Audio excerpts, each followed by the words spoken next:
Well, we're here at NASA Kennedy Space Center. Just left Daytona Bike Week. Decided to make a little pit stop here, so we're going to do this video probably in multi-parts because we're going to try to cover a lot of areas. So stay with us and stay tuned. Subscribe, hit click, and we got a lot of good stuff coming. Stand by. As we make our way into NASA Customer Center, we're going to check out all the spaceships here, so stay tuned with us. Join the journey. As we mentioned, we're going to do this in probably multi-parts for the videos. This is the Hall of Legends we'll be visiting. We have the space rockets, some of them sitting right outside here. The gateway's over on the far right-hand side.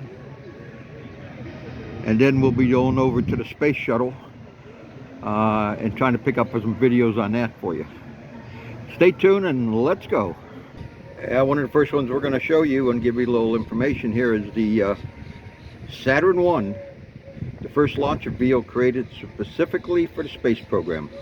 So bear with us, we'll give you an overall view of this spaceship. And this is the Saturn. It is huge. Now this would make one hell of a motorcycle.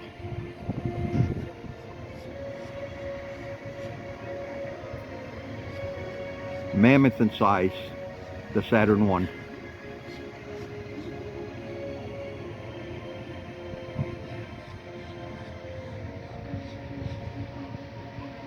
We're going to pick up the power of the Apollo. This is the most powerful liquid-fueled rocket ever produced, the F-1 engine for the Apollo space program, sending astronauts to the moon. One hell of a motor.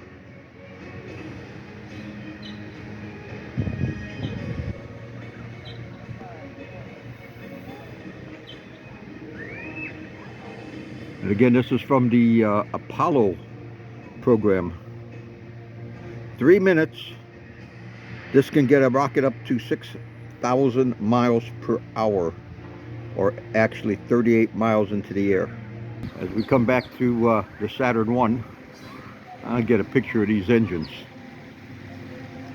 8 engines on this thing to send it off to space. This next one we're going to show you was used during the Cold War, 1957. From 57 to 58, scientists from 67 nations worked together to fill a pool of geological information from the ship. It's the one going right up the center, not the ones on the side.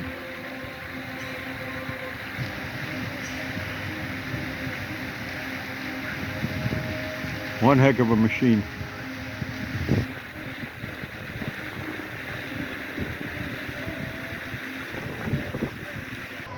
In 1960, this is the first live television signal.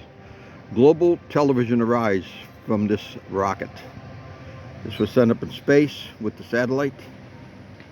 It was actually bounced off a huge Mila balloon we call Echo, which was launched into orbit by a Delta rocket in 1960. And we're talking about the white one here in the middle.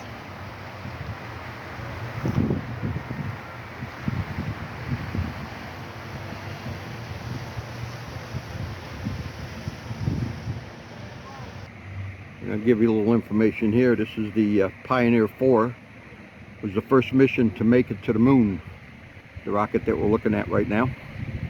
It was the second and last use of the Juno 2. 33 unmanned missions to the moon carried by more powerful rockets after this ship was built.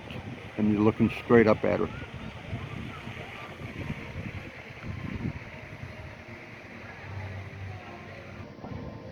This is part of the Mercury missions, which actually proved that humans could survive and work in the most hostile environments ever explored with the Gemini program.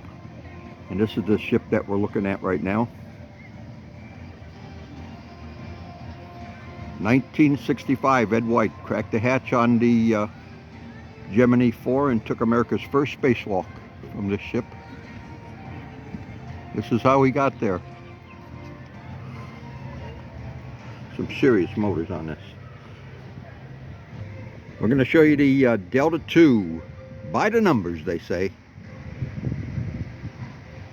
As we go up, you're really not going to see too much of it, but the very top is the shark's teeth on the payload of a Delta II rocket, which only means launch of a GPS, Global Positioning Satellite, which is at the top of this baby, up there somewhere.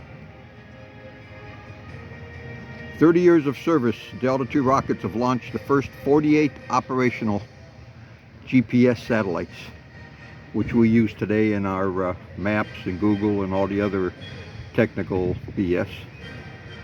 And on that note, here's a quick little overview of the spaceships that we just showed you.